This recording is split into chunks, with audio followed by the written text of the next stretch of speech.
Hi, Kasey D'Amato here, President of Certified PA Consulting. Welcome to this week's Town Hall video series. This week we're talking about, are you afraid to change jobs during a recession? And we're kind of in a unstable economic situation right now here at the end of 2022. And so this question has been coming up a lot with some of our private clients, people that we work with one-on-one with kind of life and career coaching, helping people get to their long-term career goals and identifying if where they are right now is going to help them get to where they want to be long-term. And should they or should they not make a change during a recession or during sort of uncertain economic times? So in this short video, I'm going to talk about just a couple of things to consider when you're thinking about making a job change during a recession or an unstable time. Number one, is your current situation toxic? Meaning, are you working with people that are rude, mean, mentally unstable, or is there something unethical or immoral going on that you disagree with in your practice, where you're waking up and you're just thinking about, I can't stomach going in. If I see this one person today, I'm going to explode. Or if this one other situation, presents itself, I'm extremely uncomfortable with that type of situation, and it happens regularly where I'm working. If that's the case, then you are in what we consider a toxic working environment. And in that case, it is always worth making a change, whatever the economic situation might be. And the nice thing about working in healthcare, one of the benefits is that the human beings are here, human beings get sick. And so people need healthcare. So healthcare is one of the industries that's a little bit more insulated compared to other industries that take a big hit during recessions and depressions and unstable economic times. So if your situation is toxic, 100%, 1000%, it is worth making a change regardless of what's going on with the economy. So if I described a situation that relates to you, then don't hold back just because you're waiting for the stock market to become more stable or something like that. Start to plan your exit and professionally and make your change. Okay, so that's number one. If it's a toxic environment, then everything else goes out the window and you need to make a change for your health, your mental health, how you support your family, your loved ones, and you need to get out. So that's number one. Number two, if you are in a working environment that you're just thinking maybe it's just not where you want to be long term, it's not toxic, but it's just maybe not really where you want to be, whether it's has a cap potentially financially, or it has a max on what you can do professionally, like you don't feel like you can grow as much as you want to with either skill set or leadership roles and things like that. If that's the case, then it might be time to start looking at other alternatives, regardless, again, of the economic situation. So what would you want to look at when you're making a change during a recession? It's not a toxic environment. You're just looking for something that's going to support your long-term goals. Well, number one is identify what those goals are and make sure that the new prospects you're looking at are in line with those goals. So you want to make sure they're in line, number one. Number two, make sure there's a strong business foundation. So a strong business foundation would be two things. One, looking at historical trends of that particular practice.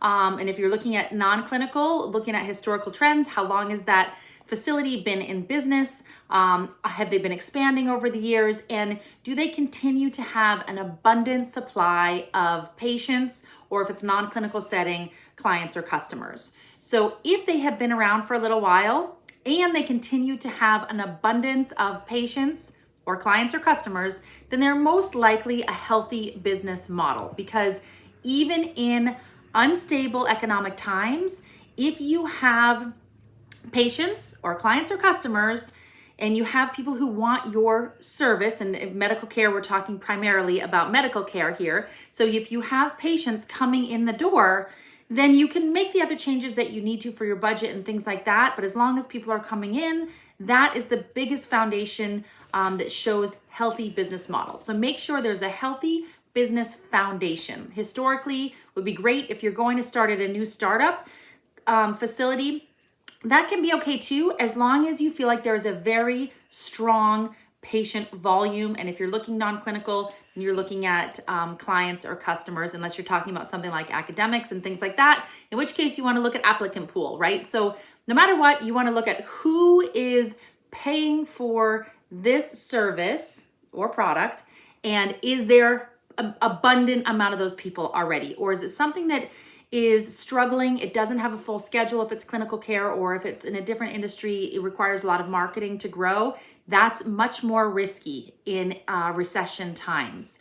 So startup companies are very risky in startup times unless they can prove that there is an abundance of patients or non-clinical setting clients or customers. In academia, it would be students.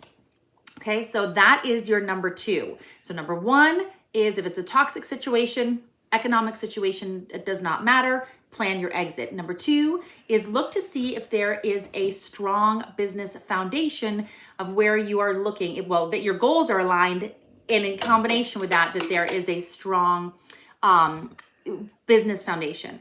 Now, number 3 would be, what are the exit terms? So when you make a change during kind of unstable economic times, you really have to think about what's the worst case that's going to happen is this business entity doesn't get legs or doesn't work for you, and you want to make another change.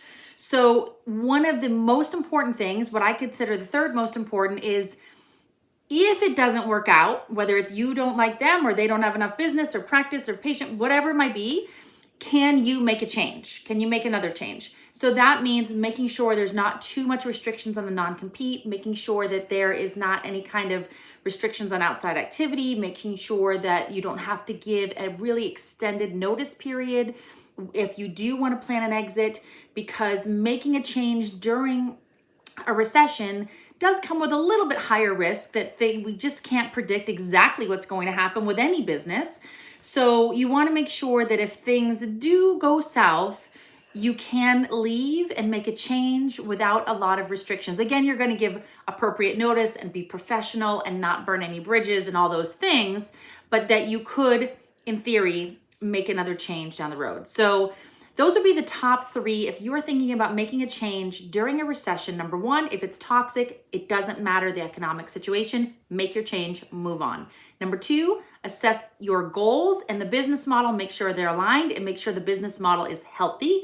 And number 3, watch those exit terms. So if something doesn't work out, then you can make another change and you don't have a lot of restrictions. So read your contract really carefully. Make sure you understand. We help lots of people. We are not attorneys, but we help lots of people with common terms of contracts that are specific, especially to PAs.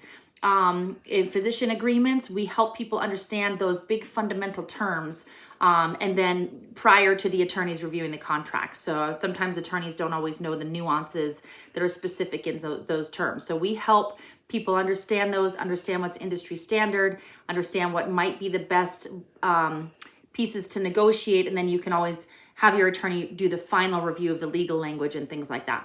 So again, we're here for you. We have been the leading experts with PA salaries and career coaching since 2009.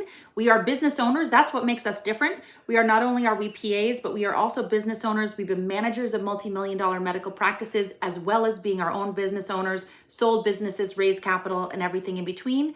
So we have a lot of experience. Potentially even the most, there's lots of other PA business owners out there, but they don't all do coaching and consulting. So for those that are out there that do coaching and consulting, I'm not sure there's anybody else who has the business foundation that we have. And again, we've been expert witnesses regarding contract situations and things like that related to employment of PAs and helping business owners navigate what is appropriate and not appropriate. So we're here for you. We do private coaching. We have on-demand courses, tons of free videos, free PDF guides. You can check out all of our resources on our website and in the links below. We hope to see you soon. I'll see you next week.